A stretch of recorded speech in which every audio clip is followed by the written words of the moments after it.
It's Wild941, wild941.com, Joey Franchise, Poppy Shampoo, here with the Indonesian sensation, man. Hello, brother. Hello, brethren. How you doing, man? Rich Chigga's in the building. I'm doing great, man. Oh, and you know, this is the first time we met. Yes. Dude, you learned English through watching YouTube. Yes, sir. How much YouTube were you watching? Sorry. You good?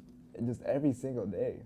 I mean, it could be any video. It's not like videos of people actually teaching English, but it's just like any video where, you know, like could be like a review video, like a product review video, like unboxing videos, or like video game walkthroughs or whatever. But just people talking to the camera. And then, you know, one day I was just like thinking about something, and you know, like sometimes when you think you kind of have that inner voice, and then I realized that voice was in English, and I was like, damn, that's sick. I like this language, you know, I want to keep learning it.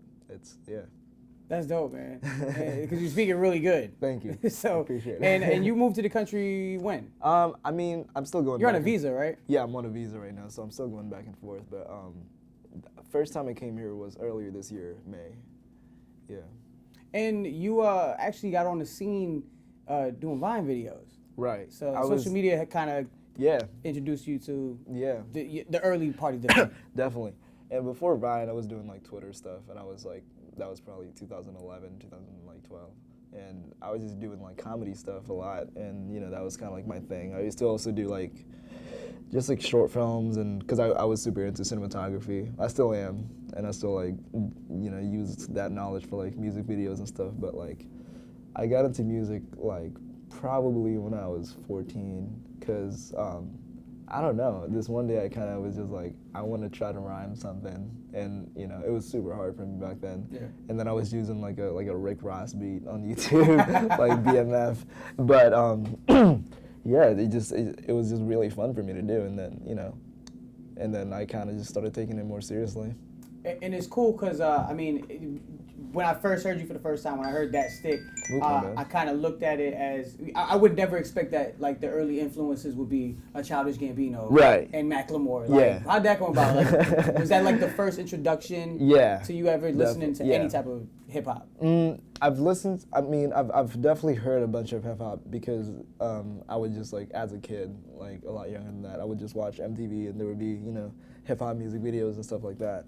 But I wasn't. Back when they used to have videos, they barely had, and I was not even super into it back then. It just didn't like, I didn't hate it, but it didn't like really like catch me that much. But like, I mean, and plus watching it through like the TV speakers, you don't get any like the bass or anything. Right. And then, you know, one day I started talking to like some more American people on the internet, and then they're like, yo, check out this rapper. And you know, first it was like Macklemore, and then it was like Childish Gambino, and then first ever like mixtape or album I've ever listened to was Childish Gambino's Royalty, and that was like, I was listening to it like in my headphones, and I was like, damn, this is amazing. Not a bad way to start. Yeah. Well, being a young right. dude, you know what I mean? Yeah. Hey, it's Wild941. We here with Rich Chigga. 32 million views and counting on That Stick. Like, no, it's actually at like. Where is it now? Like, it's last time I actually saw. 70 now. Jeez. Yeah. Yeah, man. For that video, like, that was all, you know, with the fanny pack. Right. Like, was that, were you just trying to play, like, was it just, you were just playing around? Just I mean. For fun? It was you expected to do what it did? I expected it to be the biggest video I've ever made, but I was, at the time, that would be like 100,000 views max, you know? Yeah. But then the reason, like, behind that fanny pack thing was because That Stick, that was like the first song where I put so much effort into that song, because usually before that I would just like kind of record on my iPhone and then just put it together using like a video editing program or whatever. And then one day, you know, my producer friend, he was like, he's actually an EDM producer, and that was like his first hip hop beat. And then he's like, yo, let's collaborate on something, you know? And then I was like, cool, let's, you know, can you like make me this beat? You know, I kind of like collaborated with him on that beat, and then it took me like probably 2 weeks to write that whole song. And then really? And then I went over to his house, recorded it, and mixed it, and, you know, got it done. But that song, it was like the lyrics was, you know, it was very serious, and it was definitely like very dark. So I was thinking, you know, at first the music video was gonna be like very hip hoppy, and just, you know, just like I was like wearing like some cool like designer shit. Right. But then I'm like, what if I kind of like mess with people a little bit, like kind of give them something that, you know, they're not expecting, just make it like super absurd. But yeah. And some of those reactions, man, to like, you know, guys like Tory Lanez and Right. you know, Ghostface Killer, who actually ended up remixing the song. That was like, insane. Did that bug you out? Were you aware of Wu-Tang before? Oh, definitely. Before that? Yeah. That's crazy. What was that conversation like? Did he reach out to you about it? So that video, the people who put that video together was actually my management. So the right after that video, they started talking, and then he just like recorded his verse, and then my manager just like sent me his verse via email. That's crazy. I was still in Indonesia, like freaking out, you know. That's bugged out. I mean, being insane. In Indonesia, you know, Wu-Tang being, you know, cultured with the you know, with the Asian community, you know what I'm saying? It's awesome. Like that's a really cool. That's a really cool thing for Ghost to really do something like that. Yeah. And I want to also ask you, you know, you started off the social media thing, and as far as, you know, introducing, you know, getting your fame through social media and transitioning into doing music. Would you say you're the originator of this, because you got Cardi B, right, who was started off on social media, on, you know, with her videos. I see Fat Boy and, you know, other guys like that. Like, would you say you're the originator for that? I don't know. I mean, I remember, like, you know, when I did it, I didn't really like. I wasn't really. I didn't see anybody else doing it, so I didn't really have anybody to be like, okay, I want to do it like this. But like, I don't know. I mean, the first time I saw, like, I was kind of thinking about Tyler the Creator, because the first time I found out about Tyler the Creator was through his Twitter, and I didn't even know who he was. It was just like this. Yeah, it was just this dude, and his username was like @fucktyler, and the profile picture is just like some random ass like picture of a dude. And I just looked him up, you know, because I see him everywhere, like his funny tweets, like Tyler the Creator, and then I look him up on YouTube, and then I found Yonkers, and I was like, whoa. So that's kind of what I was going for. Nice. But yeah, I don't know if I'm the originator or whatever. Well, I mean, I feel like, you know, just going back, I was just like, damn, like this cat really, you know, I mean, nobody uses Vine anymore, it's dead. But it's dead. You know, I would consider that kind of like, all right. Kind of paved the way for other people to kind of hopefully break out into the music scene a little bit. That'd be tight. But also too, I see that you work with XXXTentacion, and I also know that you are really trying to get real serious on this upcoming album that you're ready to put out.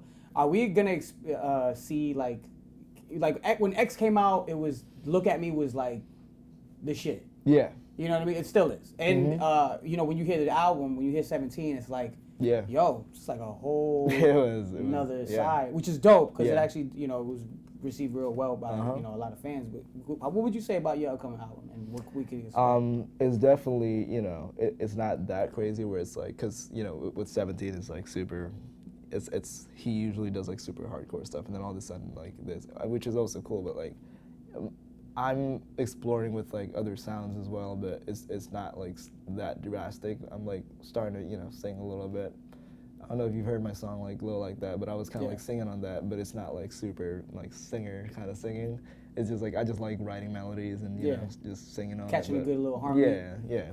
So I've, you know, for this album I'm producing like most of it, and I'm just like producing is like my favorite thing to do. I like it better than writing almost. That's cool. And you're doing your own records and everything. Wow. Most of it, yeah. That's dope. Yeah. So this album, I'm just kind of like I have a song that kind of sounds like a little disco-y almost, and you know, So I'm just like trying to make it like a wide variety of sounds. Any surprise features? Yeah. Okay. G14 classified. Good stuff. And you're no stranger to, you know, knowing about singing a little bit, because it's actually in your family. Your sister's a singer, right? Yeah. So how's that? Did she ever give you ever ask her for any advice, any pointers on it? So I remember this one time, it wasn't about singing, but it was just like being on stage. Like we were in Bali together. It's this island in Indonesia, and I had like a performance thing over there. And then she like told me like, yo, she just told me like how to kind of do this thing with my voice so I don't get like too tired or whatever. Yeah. So yeah, she would just, you know, she would give me those advice sometimes, and she would give me like some advice about like about like interviews and stuff like that, because she's used to doing that. So yeah, she's tight. She's super supportive. That's live. That's dope. Would Would you be featured on the album? One day. I'm super down to be super tired. That's dope. I'm also down to like sample one of her old songs. Oh, get out. Yeah. That's fly, man. Yeah. We're here with Rich Chigga. It's Wild 94.1. Yes, and sir. before the music thing, before the Vine stuff, you was actually into, you was nice with the Rubik's Cube. Yeah, that's actually how I learned most of the English stuff.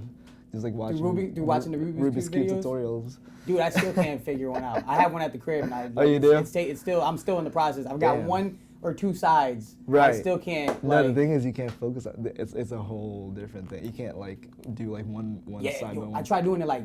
I blinded, figured like, I did two sides one time, and that takes like an actual like you actually have to think about it. But like when you already know how to do it, it's like it's just a thing that you memorize. And what was the fastest time you ever had? You finished one?